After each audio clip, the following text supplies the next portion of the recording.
Pat McDonald, your host for Vote for Vermont, where our tagline is Listening Beyond the Sound Bites.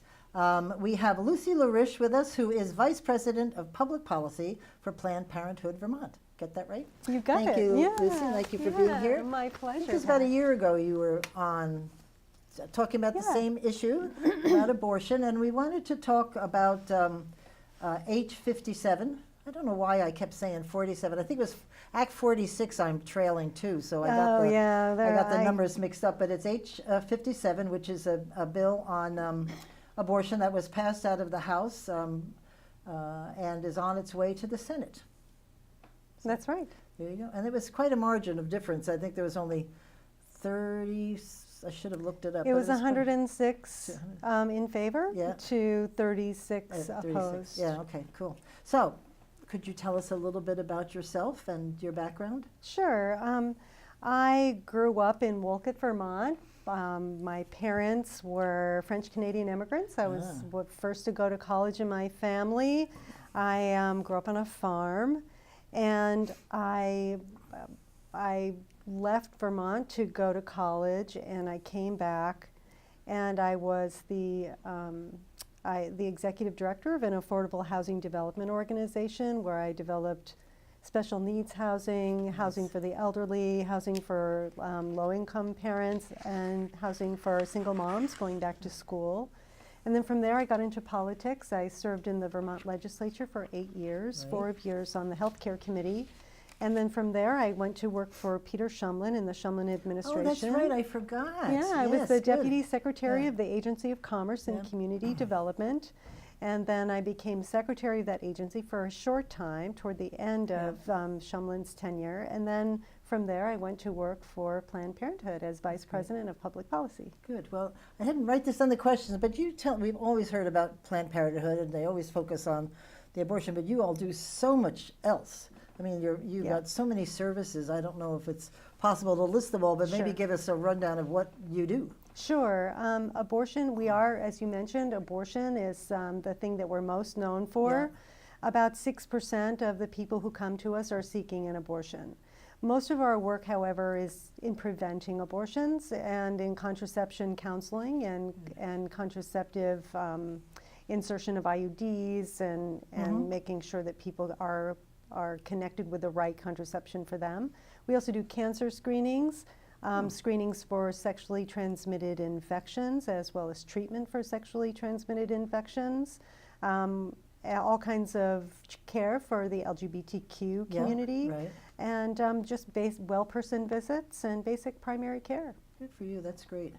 A lot of this stuff, I don't know, is it free, like the IUDs and that sort of stuff? Do they have to pay for that equipment, or is there some federal funding that kind of allows it, or state funding that allows it to be free?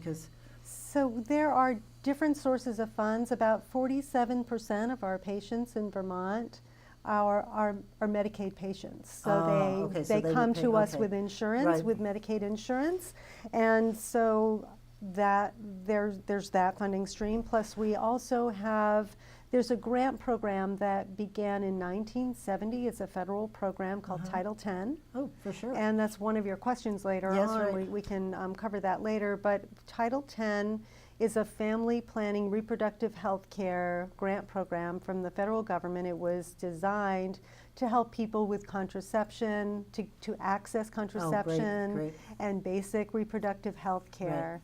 And that funding has been around a really long time, since 1970. It flows through the Vermont Department of Health, and it's federal dollars, so none of those dollars are used to pay for abortion. It's just for all of our other healthcare services. Excellent, very much, thank you. Because I was thinking, if obviously, because the issue is having an abortion, if one doesn't have to, one could take some preventive measures in the beginning. Yes, how much more simpler would that be? Yeah. Just avoid it altogether. So if it's there and it's accessible, they should probably take advantage of it. Yeah, we are, we don't want to shame people who have abortions, but we absolutely want to help people actually plan when they when they become parents. Yeah, that's great. So obviously we've had this discussion for the past 2 weeks, if not much longer than that, and it's been pretty intense, as you know. I think what's confusing people, and I don't think they realize that what this bill, to some extent, reflects is what's in practice.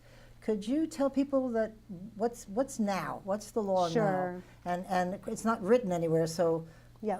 What is it now? Yeah, so right now there are no laws on the books in Vermont currently that either restrict or permit abortion. So Vermont is governed, therefore, by the Roe decision at the federal level. I think there's a lot of confusion about what the Roe decision is. A lot of people think that it's actually a law. What it is it's guidance. Well, it's actually a mandate from the Supreme Court saying that abortion is a constitutionally protected right under the U.S. Constitution, under Article 14, which is the right to privacy. Subsequent cases have allowed states to place restrictions on abortion, but there's nowhere in any case law at the U.S. Supreme Court level that says to states, you must place some restrictions on abortion. It says states, it's a constitutional right that abortion must be available to your citizens. However, if you choose as a state individually to place some restrictions that do not cause an undue burden on the person seeking an abortion, then you may pass legislation to create restrictions. So Vermont has chosen the path of a libertarian path, of freedom and a mind your own business kind of path, where they believe that that's a very personal decision between a patient and her doctor, and that is not something that the government has been interested in interfering in. Would there be, at least that's what that's the way I interpret the fact that there are no laws on the books and have not been any laws on the books. And I think that's why people reacted, because I don't think folks knew that was the practice, and has been so for 46 years. Yeah. So when they saw it in writing, I think that's why people reacted, I think some people the way they did, because it's just hard to grasp it, I think, that they didn't know. Right. So, but everybody knows, well, I shouldn't say everybody, but people tend to know that we have the constitutional right to abortion in the United States through the Roe decision. So that is essentially what enables our current climate or legal structure. I think there's a lot of people that support something early on. I think that everybody that I've talked to does the first 3 months, which is where I'm at, and we've had that discussion. And it was the extending it out, and I know that it doesn't happen very often, but it's there in writing, and that just got people a little upset. It was quite a public hearing you had. That was interesting. I actually went home and listened to it on VPR. I stood in line, and I'm like, oh, this is, where am I going to sit? I'm going to be in the hallway. So I said, forget this. So I went home and I listened to it. The first night, Saturday night, I listened to it on VPR, and then Sunday I went to the State House early enough to get a seat. But you can hear better on VPR. Thank you, VPR. Yeah, I think that's true. Yeah, you're not distracted. You can really hear the answers. Right, the sound system in that big old. Yeah. So does this bill, as written, does it exceed? Does it add other things in it that would not be in Roe versus Wade? Have we expanded Roe versus Wade? We have not expanded Roe v. Wade. No, I think that there's that's been misunderstood. Yeah. The Roe decision, basically, the Supreme Court said, states, you must allow abortion rights, and they're saying. To citizens. This is a constitutional right. This is a right that's protected under the 14th Amendment of the U.S. Constitution, the right to privacy. And states, and there were subsequent decisions, the Casey case, for example, that said, all right, states, you must not deny a person their right to have an abortion. However, if you care to restrict based on viability or other matters, then they loosened it up and gave states some leeway. There's nowhere I think a lot of people believe that because the Supreme Court allows restrictions, that it must mean that we must have restrictions. Right. So I think that's where a lot of the confusion was coming in.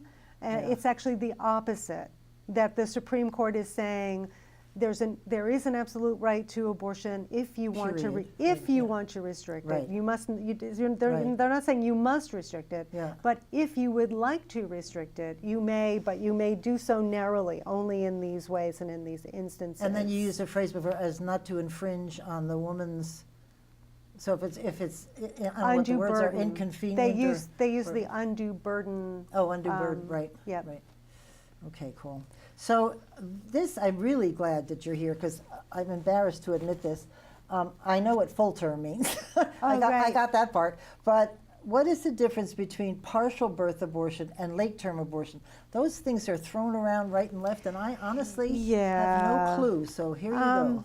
All right. So there's been a lot of confusion. I will say that we know that there are people who believe that abortion is absolutely wrong under any circumstances, regardless of when it happens. Yeah. And there are strong advocates who believe that. And there has been a political fabrication of using terms like full birth abortion and late-term abortion. In fact, these are not medical terms, and these are not anything that actually happens in medical science. See, something new. Yeah. So, and these are, you really put your finger, I think, on the lightning rod or whatever. This is the flashpoint in the debate, because these terms are really emotionally charged, and they get people's attention. But in fact, according to the CDC, the Centers for Disease Control, 99% of abortions happen within the first 21 weeks. Anything beyond that is very specialized, and in Vermont it has to be within a particular healthcare practitioner's scope of practice, and there's an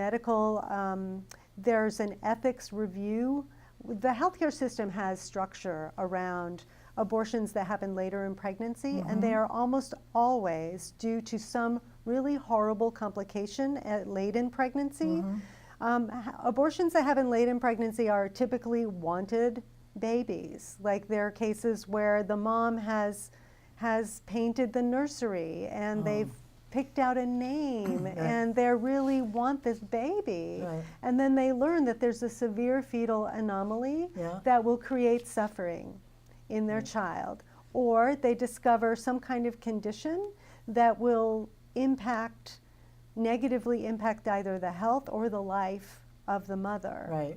So these are really rare. They're about 1%, 1.3% in 2016, I believe, in Vermont in 2016. And so that means that the reason they're so rare is because these are pregnancies with these really horrible complications.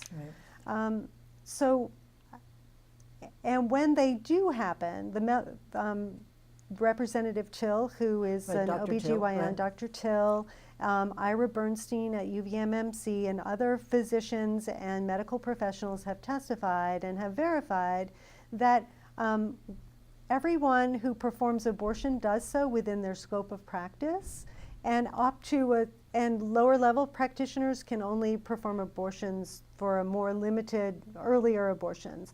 When they get later, they have to be referred to a hospital setting, and that is why. And then even later, after 22 weeks in practice, abortions don't happen. But there are sometimes terminations, and those are because of health, life of the mother, or severe fetal anomalies.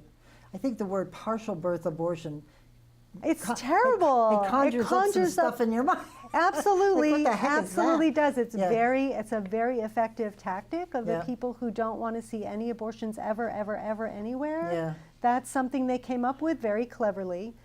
because it really, it's horrible. It's a horrible image. Yep, we won't go into what I was thinking, so we'll move on. Well, because it's partial birth. It's like, what? Yeah, no, it's not a thing. It's not a medical thing. And it's, if a practitioner were actually to, essentially what you're talking about is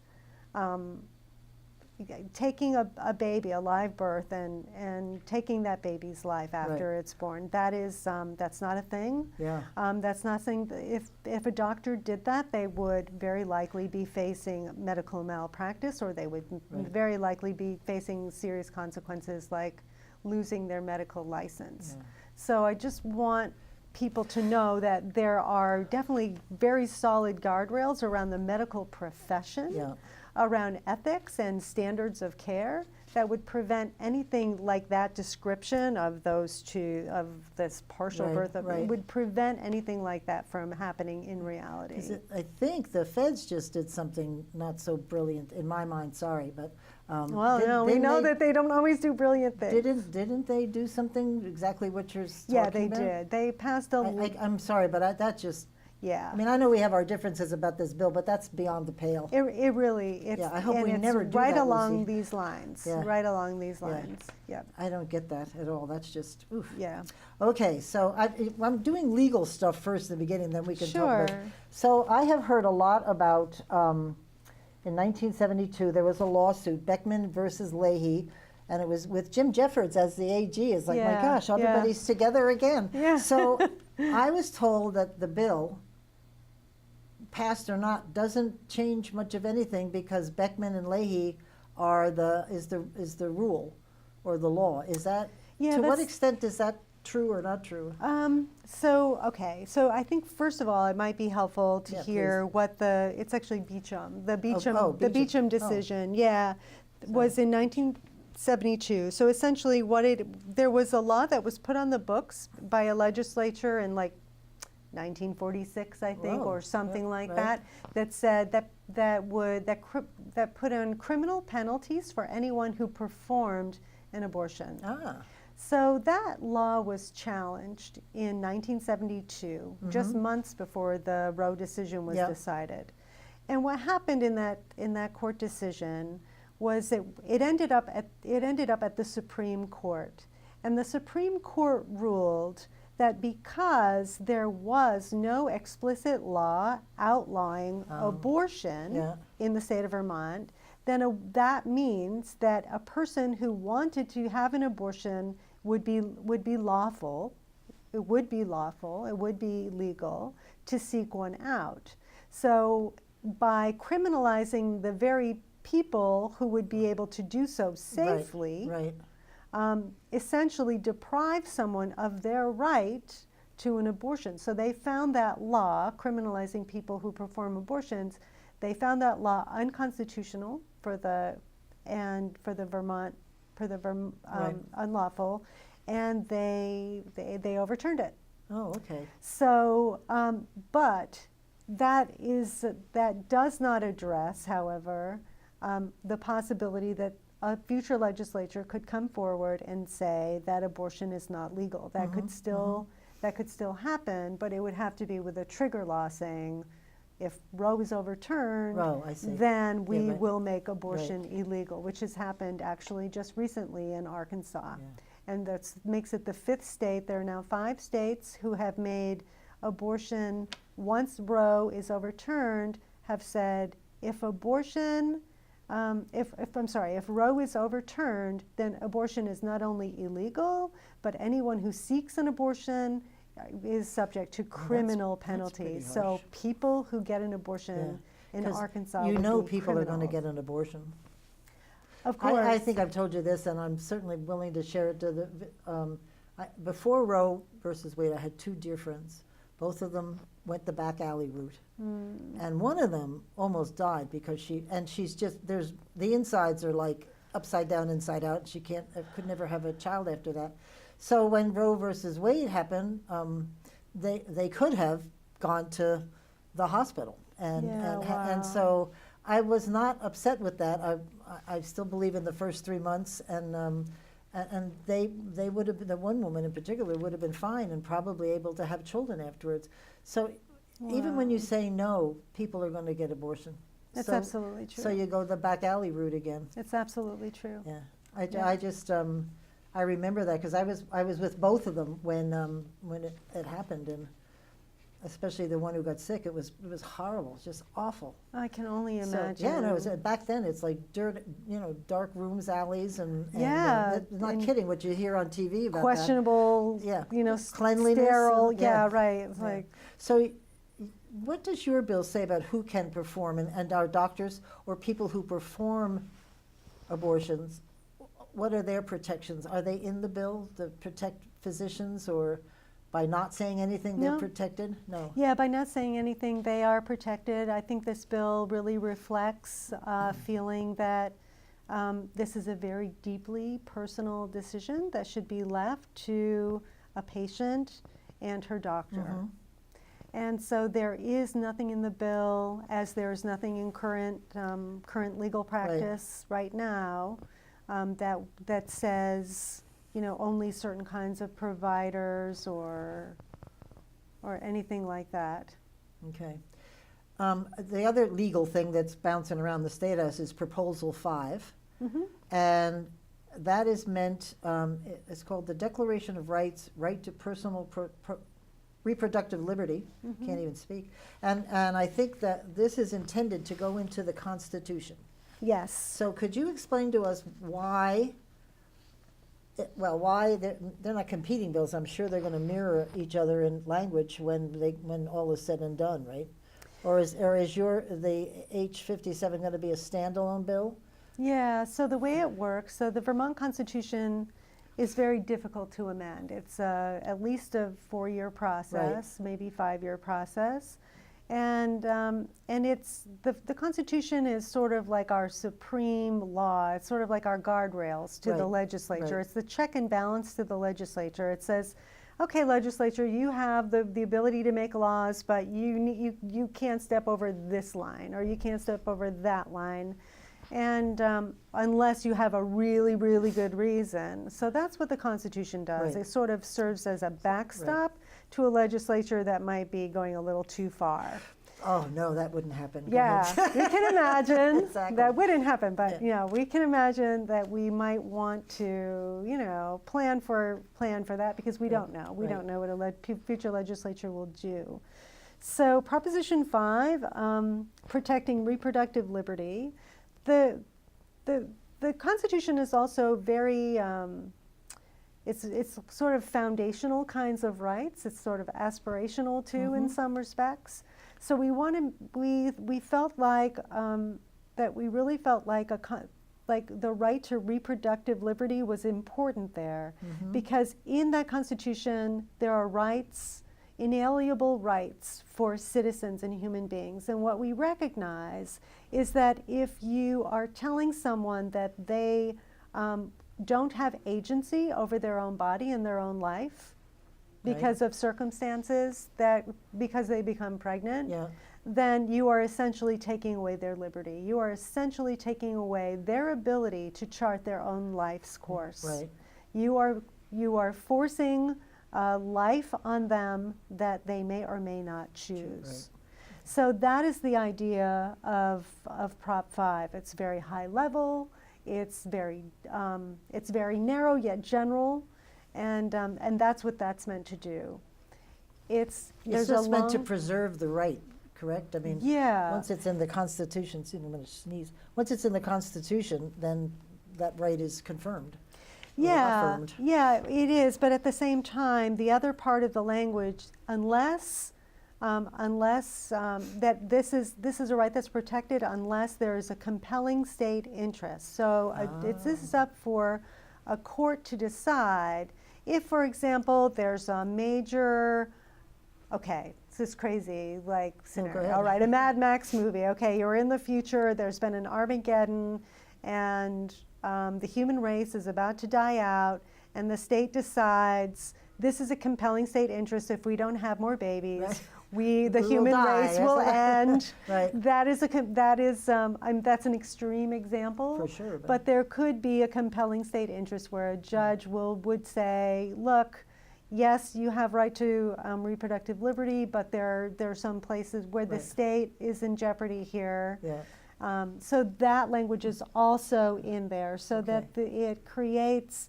Nothing is absolute. What I've learned, the little bit that I've been learning as we've been working through the. You can never say never, Lucy. Exactly. Exactly. Well, that's the moral of the story. Yeah, exactly. So, so that's. I thought it was only a 2-year process in the legislature for changes to the Constitution. After the legislature passes, because we had a bill, the young lady from UVM wanted a bill that kids who were 18 at the time of the general election could vote in the primary. Yeah, I thought that was great. I voted, yes. Yeah. And, we voted together. And so I thought that was 2 years. And then what happens after the 2 years? You said 4 or 5. I honestly don't. Because what happens, you might not remember this, but it has to come before 2 consecutive legislatures in 2 consecutive bienniums. I see. So it's voted on the House and Senate in 1 biennium, and then you have to wait until the next general election. A new legislature comes together, and then you vote on it again. That's right. You're right. Sorry, I stand corrected. But I thought that was good. Yeah. I actually voted for that. Yeah, I like that one too. My neighbor's kid fell into that, and he could vote anytime he wanted. He's just smart and together, and and I thought, well, he deserved. He helped me out in my campaign, so I said he should be able to vote. Yeah, that's great. So there's the H.57 is now going to the Senate. Yeah. And they will do their thing about talking and hearing input and that sort of stuff. And then Proposition 5 is in Judiciary, It's actually in the Health and Welfare Committee. All right, good. So what, there's stuff in that bill which also caused people some issues, and where we talk about the fetus having, I don't know what the right words are, but the fetus having no rights. And then that language was taken out of the bill in the House, but I was told that taking it out really doesn't change anything, it's just not in there. Is that true? And why do we look at the fetus as having no rights? Is that a fair way to ask that question? I don't know. Well, yeah, I mean, so there was, I'm going to have to look at my notes for this one. I'm looking for it.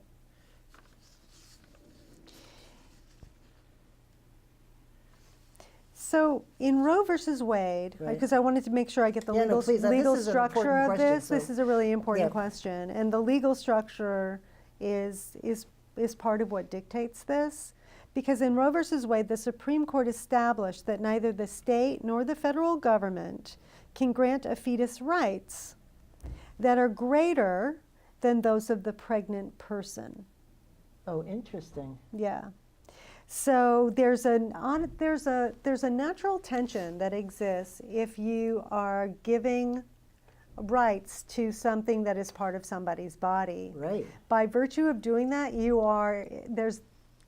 you're inviting the natural outcome of that is the person somebody's going to lose their rights. Right. It's either the fetus or the person carrying the fetus. Right. So that was part of the Roe decision. I think that is a really important part. Wow, interesting. Yeah. And, we just think that all people have the right to health, dignity, independence, and freedom to determine their own life's course.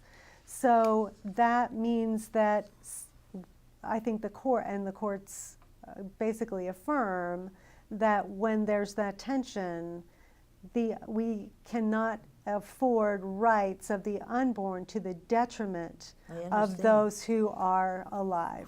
Did anybody bring that up on the floor? I think so. I don't remember hearing that. Yeah.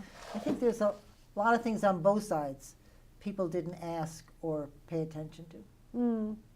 Well, I thought it was a really respectful debate. Yeah, I was very impressed by the conduct of the legislature. Well, and just so people know, I think they know there was a lot of bills passed, and they kept getting, amendments, sorry. amendments passed with all kinds of issues on them, about the number of weeks, the waiting period, right. and a couple of them I honestly would have voted no to, but some of them I thought were pretty good. But I think the majority wanted an open bill with no restrictions, right? I mean, yeah, I think that really was the idea, that right. It seemed like there was wide agreement among the legislature that they felt like it was important, that they weren't going to do something that would take away rights, right. rights that exist right now from people. And there was also, I think that a lot of those amendments might look good on the surface, but when you start doing your due diligence and digging a little bit, that there were definitely problems. Right. Yeah, there's some of them stipulating that a woman get an ultrasound 24 hours before undergoing the procedure, require that they listen to the heartbeat. And I just thought, well, that would something that would happen in the doctor's office if the mother wanted. If the mother wanted it. Right. To force that on someone seems cruel to me in a way. Right? And I understand why why Mitzi voted against this, or somebody asked that selling of the fetal tissue was not germane to the question, because there's nothing in that bill that talks about selling. But is that, I hope, somewhere banned by our laws, or should be, I think. Sorry. Yeah, there is. I'm trying to remember, the amendment was actually amending current law around fetal remains. So yeah, but it wasn't about H.57, so that's why she.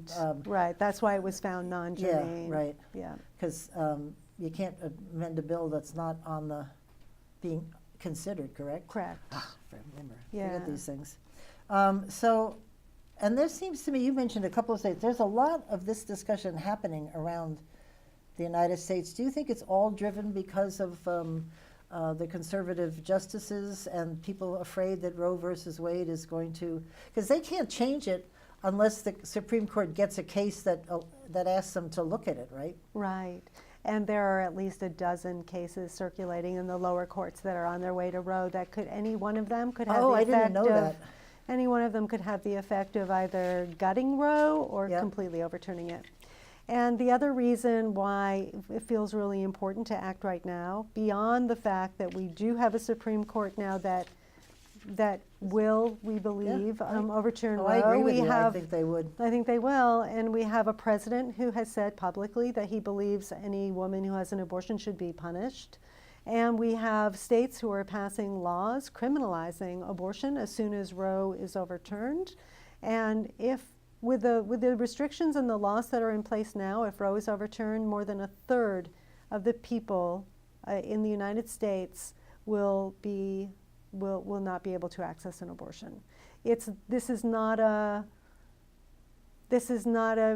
trivial little fear. This is a real attack and real threat to reproductive rights that is happening at the national level.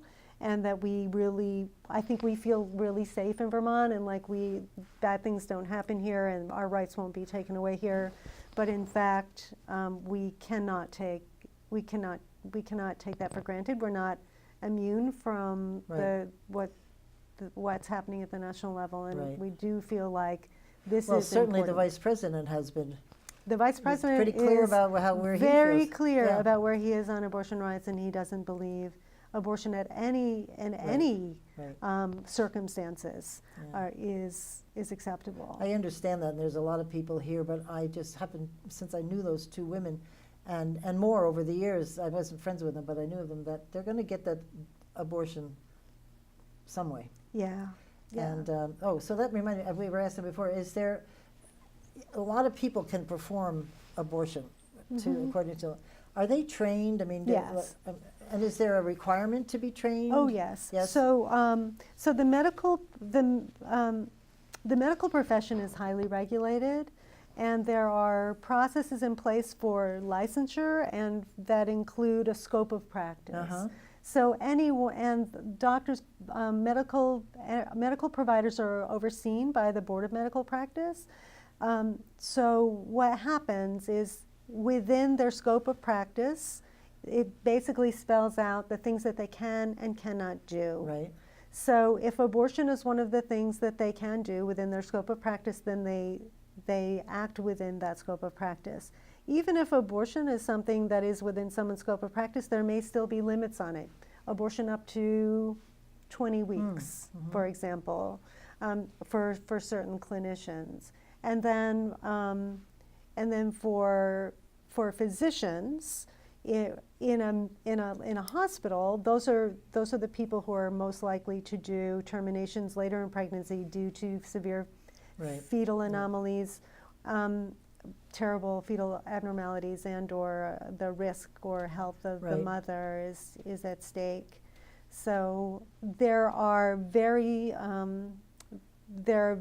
clear guidelines, medical guidelines, and practice guidelines. So the people in Planned Parenthood there are some in your shop that can perform these abortions? Yeah, there are, and we have lower level practitioners or physician's assistants, and who can practice abortion. And I don't know, I'm not up to speed on all the clinical details, like of how many weeks, but it's it's set within their license, their individual license, and within their scope of practice, what they can do. Because I did read that UVM is going to start doing abortions, and they've hired 3 doctors who have been trained in abortions, and they're going to start doing that. I think that's right. I'm not aware of how many doctors that they're hiring to perform abortions. I do know that there has been the practice of UVM to UVMMC up until 2 falls ago to not provide elective abortions, which is a policy that they did away with 2 autumns ago. So the way an abortion is performed, is that covered on the medical side of things and not in this bill? No. Because, I've been reading about this, there are several methods that one can use, and we didn't say use X, Y, or Z. I'm presuming the medical profession has written its laws about how to do it safely for everybody. Exactly. So the medical profession really dictates this. And that's one of the other reasons why we felt it was really important to keep this decision between a doctor and a patient, because we know that science and medicine is changing all the time, and that medical procedures are changing all the time, and that pregnancy is very individual. Every pregnancy is different, and pregnancy can be very complex, a very complex situation. So. And I'm assuming in your shop, if something is a little very complicated, they're probably go right to the hospital. Yeah, absolutely. I'm sure. We do earlier terminations, the earlier abortions earlier in pregnancy. I just struggle with that. So I'm thinking about this, and on the federal level, they just passed this bill that said if the baby is born alive and it was intended to be aborted, that it can be, I can't even say it, that it be put to death. If that becomes a federal law, that's over us. They can do it here. That's right. I mean, so we are subject to write something to say no. We can't do anything to counter federal law. We are subject to federal law regardless of what we pass here. It's either can be more expanded, but not. There's some tricky words there. Either more expanded, if it's more permissive, you can build on it, but you can't go against it. Yeah. Excellent. Yeah. But I don't think our president would sign that bill. I'm thinking, so maybe it'll come back to. I don't know. Come back to a vote. Ugh. I don't think it's going anywhere. I hope not. I'm serious. There were too many people that signed on to that. I think, what are they talking about? So do you think, well, I think the Senate is probably, this is going to pass. And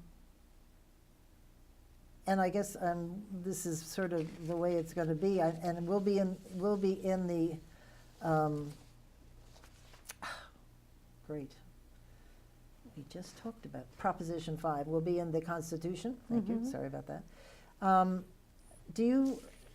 just think, as you said to me with some of my Facebook postings, that they were, forget the word you used, but bottom line is I was deceiving people or not saying the truth, but that was the truth as I believed it. Do you think that maybe it's something that should be better educated, and you should put out more education, because I wasn't attempting to mislead. Yeah, I thought that's what it was. I think particularly people need to understand better. Yeah, thanks so much for that, Pat. That's really fair. So I think we are trying to do better, or trying to educate more, but I think what is happening, it is particularly around terminations that happen later in pregnancy that has gotten people nine months in everybody's mind is like, well, whoa. of course, that's a fully formed baby, and medical ethics and this within the practice guidelines, no physician is going to kill a viable fetus at 8 or 9 months. It's just the standard protocol there, if there's a complication, is to try to save the baby always. I mean, that's what do that's what you do. Or do something, right? Yeah, unless the C-section is going to cause complications to the mother's health or whatever. Yeah. So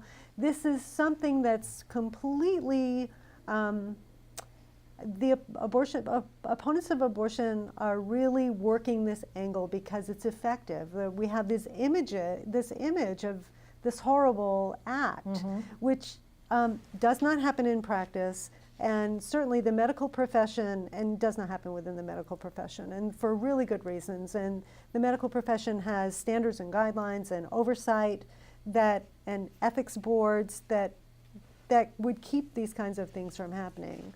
So here comes my little, so if that's true, which I have no doubt that it is true, why wouldn't you, or couldn't we rephrase some of that bill to let people know that it's never going to get this far? Oh, I'm so glad you asked that question too.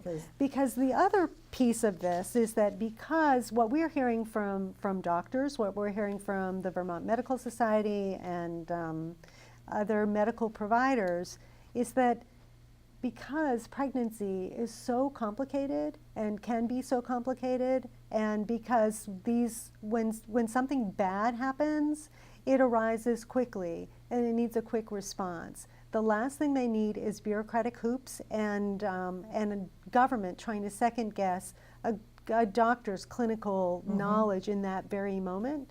And that because the medical field is changing all the time, what we're trying to do is create some kind of cookie cutter box or solution, or put guardrails up that are kind of standard cookie cutter for situations that are very complex. Well, it's like the word viability. Changing. When the heck is that? That's a moving target. Great example. Right. Great example, Pat. Because some a healthy fetus maybe is viable at 28 weeks, 26 weeks, but at the same time, there are some fetuses that will never become viable, even at... I told you my girlfriend had a baby, and she was so tiny. You told me yeah, in her... They took warm water and put it in a doctor's glove and blew it up like a balloon, and that was her bed. Whoa. And she just was right in there. So and now, I mean, taller than me just about. So, and I don't know how, but it was very, very little and very young. Aww. But is that cute? That's so awesome. That's how they kept her warm in the doctor's glove. I know I'm going to get into trouble for asking this, but I'm going to ask anyway. Because people say, you can't make people take contraceptives. I know that. The bill, it says, the bill stated that every individual has the fundamental right to choose or refuse contraception or sterilization. But they're out there, and they could help so people don't get in this situation. Yeah. I just saw something I put on Facebook, and I shared it. But this woman is a foul-mouthed young lady who's proud that she's had 2 abortions already. And I know this isn't Russia or somewhere where we put people on contraceptives, but we can sure encourage them to do it. Yeah. I mean, you just Yeah. can't rely on that as your scapegoat if you get pregnant and be careless.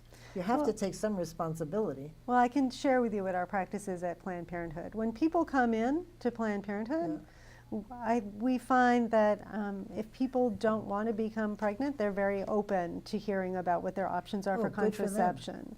And the other thing we do is make sure that we counsel them on all their contraceptive options. And for people who have lives that are really unstable, or for people who have, for example, mental illness or substance use disorder, alcoholism, other problems in the family, various instability, we make sure that everybody, not just people in those instances, but we educate everybody about the full range of options that are available to them. When people are educated, they choose well. When people know what their options are, they choose really well. People with, we have patients with substance use disorder, or other patients who have very unstable lives. They know. They know their lives are a train wreck. They know that they're at risk of pregnancy. They know when we tell them, well, you can get an IUD and it can last for years, or you can get this implant that, I heard something the other day that you don't hear much about is the day after pill, that apparently it's not as effective as one believed when it was first introduced. Is that true? I don't know. Oh, somebody told me that who should know within the profession, and he said that they don't talk about it much because over years of using it doesn't quite work the way it's intended to all the time. Sometimes yes, sometimes no. So if they're relying on that, that's a bad thing too. I think that's that's a reason to look into that. I was just told that the other day, and I said, well, to find, because you don't hear about it anymore, because that'd be easy, just to stop it. Do you guys talk about adoption? Sorry, adoption with people. We do, because, absolutely. I mean, what a great alternative to give another couple a family that they've been wanting. Yeah, sure. So when somebody comes in, has a pregnancy test, or maybe they come in and they've already had one and they know they're pregnant, we will do another pregnancy test just to confirm, to make sure that that's the case. And part of the protocol is to go over all the options, including adoption. Because I know I put that on my Facebook, and somebody got back at me in 2 seconds. Well, what about all the older children? Why don't you make them adopt them? I went, well, that has to be a good fit for the parents. And if a baby is a better fit for them, you can't ask them to take on an older child that would feel the tension. They want a baby's a baby. So I would think there's a lot of people here in Vermont who would want a baby. No, I agree. But just as you wouldn't want to force a couple to adopt an older child versus a baby, you would want that couple to be able to choose who they wanted to adopt. You would also want to make sure that the person who's pregnant wants to carry a baby to term and give birth to that baby and adopt the baby. So it really does come down to the fact that whether you're adopting, whether you are pregnant, this is a very deeply personal choice. And it's not a choice that I can make for you or you can make for me. Well, I told you, my daughter's going to kill me that I said this on, but she was almost 12 pounds, and the big joke was she came out, helping the doctor, walking and helping her. She was just huge, pretty baby, but just, and that's when I heard the 9 months, that's what's in my head. I'm like, this big. My daughter was not a little kid. I'm really glad to have the opportunity to talk about that a little bit, because I think the opposition to this bill is around that point. The opposition that I'm hearing is mostly around that point. It's also from people who, for religious reasons, don't believe in abortion ever.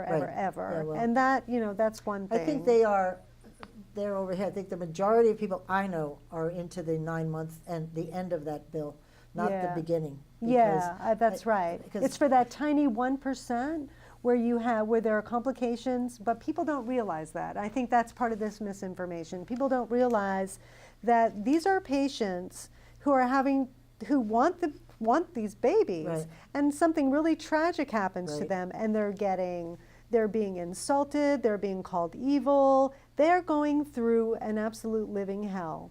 And would you do that to somebody who, with a wanted pregnancy where someone just had a miscarriage?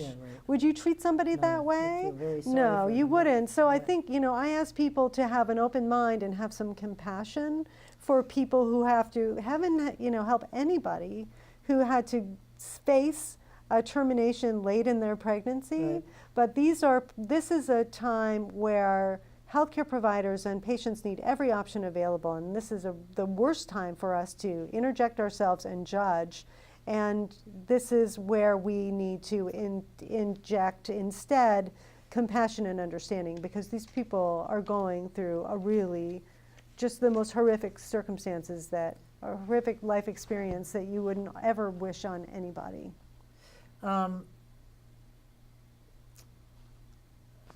There's been, I didn't even know what my question was. There's been talk about severely underfunding for Planned Parenthood in Washington. I mean, big bucks. What are you guys worried? I'm sure you're very worried about that. So yeah, this is a brand new development, just Friday. Right. So I mentioned earlier that we have these family planning dollars that come from the federal government through grants. They're not specific to Planned Parenthood, but Planned Parenthood is an eligible entity because we provide the kind of care that these grants are supposed to provide for, which is basic contraception, cancer screenings, basic primary care, reproductive care. It's meant to help low-income people get basic reproductive health care. No abortions are paid for with these dollars. So Planned Parenthood applies for these grants, and we have been receiving them in Vermont for a really long time. We're the only Title X healthcare provider in Vermont. Right. And the Trump-Pence administration has put forward a new rule that would change the program completely by stating that any recipient of these Title X dollars, anyone who gets a Title X grant, cannot talk to their patients, cannot refer a patient for an abortion. And this was just Friday, this one, I didn't know. I just heard they were going to take a big chunk out of the funding that's set aside. So there is no, to that point, there is no federal appropriation, that straight line item that goes to Planned Parenthood. I think there's... through grants. The funding that they're referring to actually is our Medicaid patients. They're saying to Medicaid patients, this is separate, Title X is separate from this issue, but they're saying that this whole defund at the national level is about barring Medicaid patients from going to Planned Parenthood. He has the authority to do that through? No. So I'm sorry. I know I'm confusing these two things. These are two separate issues. Okay. So, and the reason I bring it up is because I think a lot of people, there's a misconception out there that Planned Parenthood there's a line item in the federal budget and Planned Parenthood gets federal dollars that way. We don't.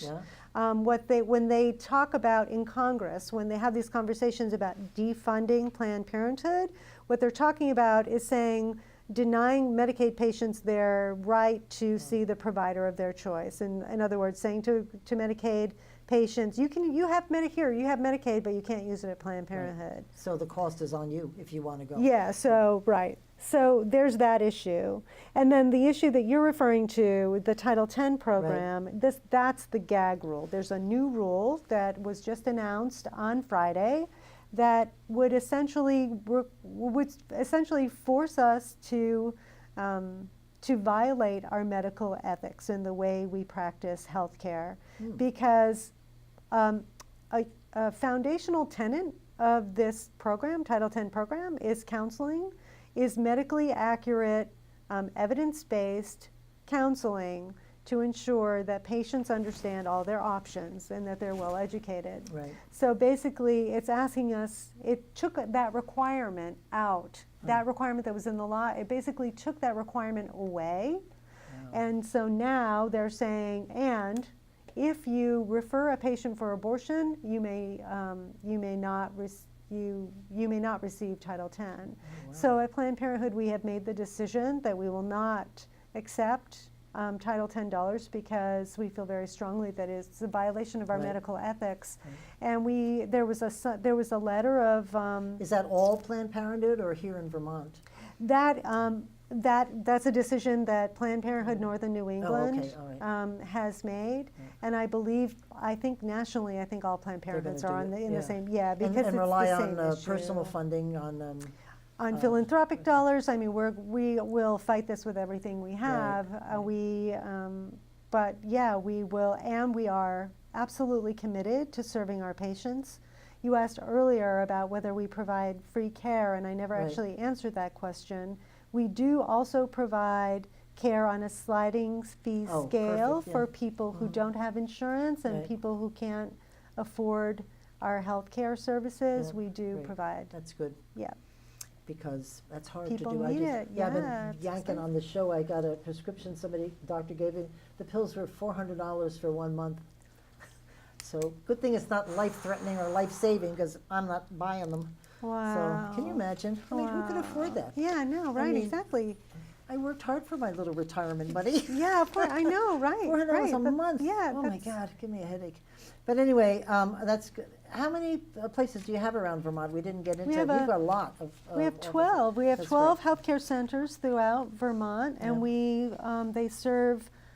We're very committed to access, Yeah. to people having access to reproductive health care, and so we have a health center in Newport. We have one in St. Johnsbury, down in Bennington. Great. So sort of All St. over. Albans, Yeah. you know, kind of every corner of the state. Good. Rutland, Brattleboro, Williston, Burlington. Yeah, so we how have. many patients for any do you see every year for the Well, whole service line here? Oh, geez. Must be thousands. Yeah, it is definitely thousands. We have, for Title X alone, Yeah. the Title X program, we serve 10,000 patients in Wow, Vermont. and you're not with accepting the money now? with the Title Ouch. X You're program. gonna be busy fundraising, Lucy. Yeah. Expanding my job, Yeah, my but job exactly. responsibilities. You know, those duties as assigned, they call that, I think. Yeah. We have about 2 minutes left. If there's anything we've forgotten to talk about, or you'd like to tell our audience what. Well, I think the main thing I want to say is that I really hope that people, especially people engaging on social media, take the time. Could I raise my hand? Well, I think it's so easy to do. I think take the time to try to really understand what H.57 does, what Prop 5 does, before you jump to conclusions, particularly around this incendiary rhetoric about terminations that happen later in pregnancy. There's a lot of misinformation out there. There's a lot of misleading information out there around that, and I just urge you to really get informed. Good. Thank you very much, Lucy. Yeah, I appreciate thank you you. coming on board. Oh, yeah, thank you. I'll stop putting on Facebook. Thank you all for listening. I know you found this very interesting, as I did. We'll see you next week, and in the meantime, keep listening beyond the sound bites.